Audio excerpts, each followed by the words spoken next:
गुरुजी, आज आपकी ही कृपा से हमें पुत्र की प्राप्ति हुई है। गुरुजी, अब आप ही इसका नामकरण करिए। हाँ हाँ बेटा, क्यों नहीं, तुम अपने पुत्र को मुझे दो। क्या हुआ गुरुजी, आप इतना चुप क्यों हो? बेटा, एक चिंता का विषय है, पर मैं उस बात को कहने से डर रहा हूँ।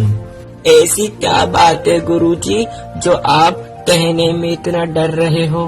बेटा, गुरुजी साफ साफ बोलिए, बात क्या है? बेटा, जब तेरे पुत्र की आयु 10 बरस की होगी, जब इसकी मृत्यु तेरे हाथों होगी। हीरालाल और उसकी पत्नी बाबा की बात सुनकर चौंक जाते हैं। किंतु गुरुजी, मैं मेरे पुत्र को क्यों मारूंगा? ये पुत्र की प्राप्ति के लिए मुझे 10 वर्ष से भी अधिक का समय लगा है। तुम्हारी बात सत्य है, किंतु जो इसके भाग में लिखा है मैं तो वो बता रहा हूँ। बाबा जी, मेरे पुत्र की मृत्यु का क्या कारण हो सकता है जो कि इसकी मृत्यु इसके पिता के हाथों होगी? तुम्हारे पुत्र की मृत्यु का कारण एक बंदर बनेगा। क्या गुरुजी, एक बंदर? एक बंदर से मृत्यु कैसे निश्चित है? वो तो तुम्हें 10 वर्ष के बाद पता चल जाएगा। ठीक है, अब मैं चलता हूँ। गुरुजी के जाने के बाद हीरालाल, अरे भाग्यवान, तुम दुखी मत हो। गुरुजी ने कहा है अपने पुत्र की मृत्यु एक बंदर द्वारा होगी, तो अपने गांव में जितने भी बंदर हैं उन सबको मार दूंगा। और भाग्यवान, अपन अपने पुत्र को इस गांव के बाहर नहीं जाने देंगे। हाँ, तुम ठीक कह रहे हो। न रहेगा बांस, न बजेगी बांसुरी। जब पूरे गांव में बंदर ही नहीं होंगे तो अपने बच्चे की मृत्यु नहीं होगी।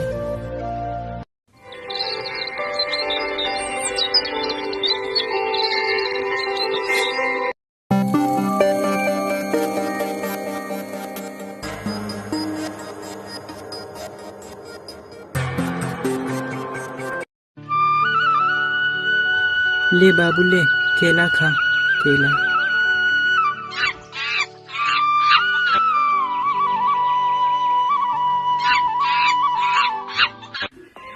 मेरे पुत्र की मृत्यु का कारण बनोगे तुम? अब बन के दिखाओ, तुमको एक एक करके सबको मार डालूंगा।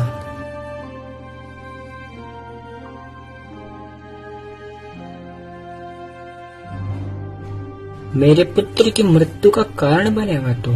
रुक, तुझे अभी बताता हूँ। एक एक करके पूरे गांव के बंदरों को मार डालूंगा।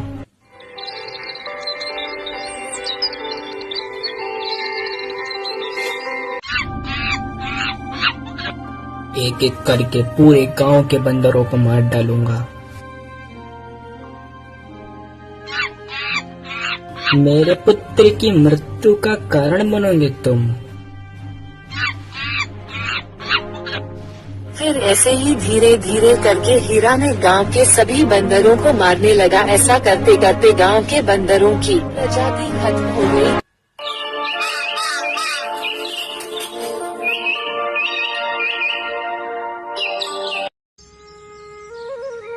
10 साल बाद भाग्यवान, आज अपना पुत्र पूरे 10 बरस का हो गया।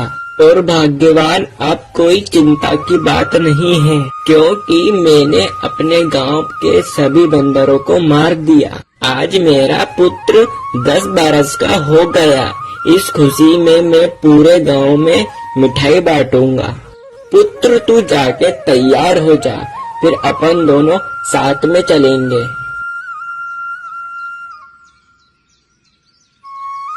एक पड़ोसी गांव में से एक बंदर रामपुर गांव में आ जाता है। बंदर, आज ही देखो बंदर, आज ही देखो बंदर आ गया। अरे भाग्यवान, ये बंदर कहाँ से आया?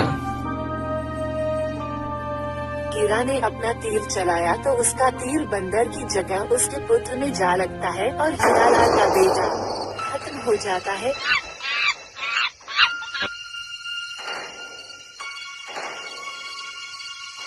इसी तरह साधु की बात सच हुई। पुत्र की मृत्यु उसके पिता के हाथ ही हुई।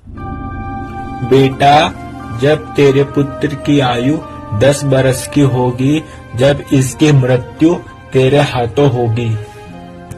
हाँ, तुम्हारे पुत्र की मौत का कारण एक बंदर बनेगा।